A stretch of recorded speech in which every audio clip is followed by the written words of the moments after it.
Hello बच्चों, let's see the question. The question is Zr atomic number 40, that is zirconium, and hafnium have similar atomic and ionic radii because of diagonal relationship, length and height contraction having similar chemical properties belonging to same group.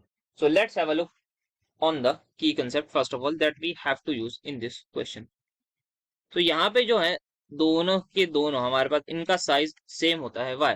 The reason behind it's poor shielding of 4f. So key concept we can write, better to write lanthanoid contraction.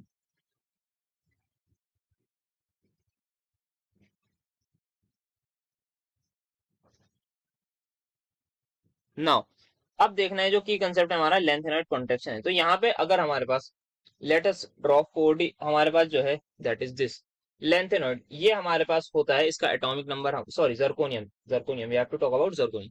So zirconium is atomic number 40 and then we have hafnium and its atomic number 72. तो ये एक दूसरे के below ही होते हैं just. तो इसका atomic number है 40, यहाँ पर है इसका 72. तो ये सेम ग्रुप में होते हैं. But why their atomic size is same? Down the group हमारे पास जो है वो एटॉमिक साइज इंक्रीज होता है, बट इन दिस केस इनका अप्रोक्सीमेटली सेम होता है. The reason behind is lanthanoid contraction. So what happens in lanthanoid contraction?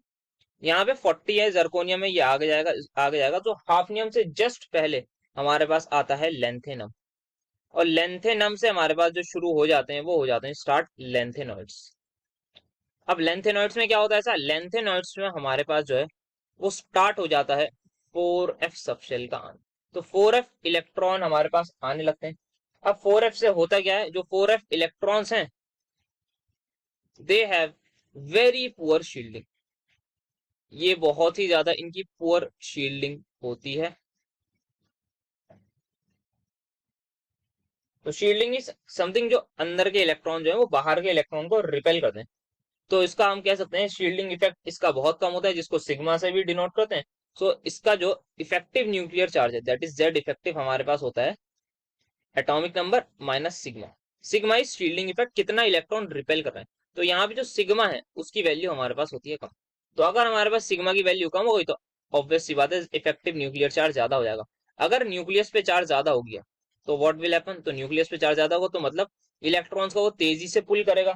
So due to this यहाँ पे जैसे ही वो इलेक्ट्रॉन को तेजी से पुल करेगा तो उसका साइज जो है थोड़ा सा कॉन्ट्रैक्ट हो जाएगा, जिसकी वजह से वी आर से इनके यहाँ पे जो है कॉन्ट्रैक्शन इन साइज हो जाती है. Contraction in size occurs. Contraction का मतलब है साइज हो जाता है छोटा. किसका? जिसके पास 4f के इलेक्ट्रॉन है. सो हाफनियम में हमारे पास 4f इलेक्ट्रॉन आ जाते हैं बिकॉज लेंथेनम पहले लेंथेनॉइड्स आते हैं 14 होते हैं हमारे पास. 14 के बाद दैट मींस हाफनियम में हमारे पास जो है 4f होता है. इन hafnium we have 4f 14.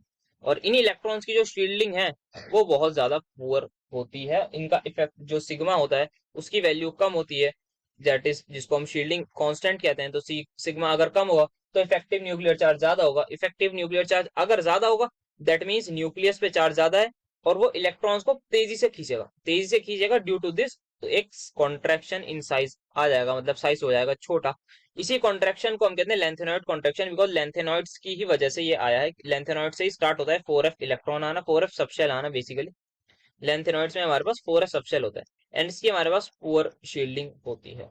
So concept यहाँ पे जो ये डायगोनल रिलेशनशिप नहीं होगा, सिर्फ और सिर्फ हमारे पास जो है सेम ग्रुप वाला भी कंसेप्ट नहीं होगा. लेंथेनॉइड कॉन्ट्रैक्शन की ही वजह से सेम ग्रुप का मतलब होता है साइज तो हमारे पास इंक्रीज होता है. सो हमारे पास लेंथेनॉइड कॉन्ट्रैक्शन आना चाहिए. साइज हमारे पास इंक्रीज होना चाहिए था बिकॉज सब शेल इंक्रीज हो रहा है, बट ऐसा नहीं है due to lanthanoid contraction. So the final answer is going to be option number. Hope you understood it well. Best of luck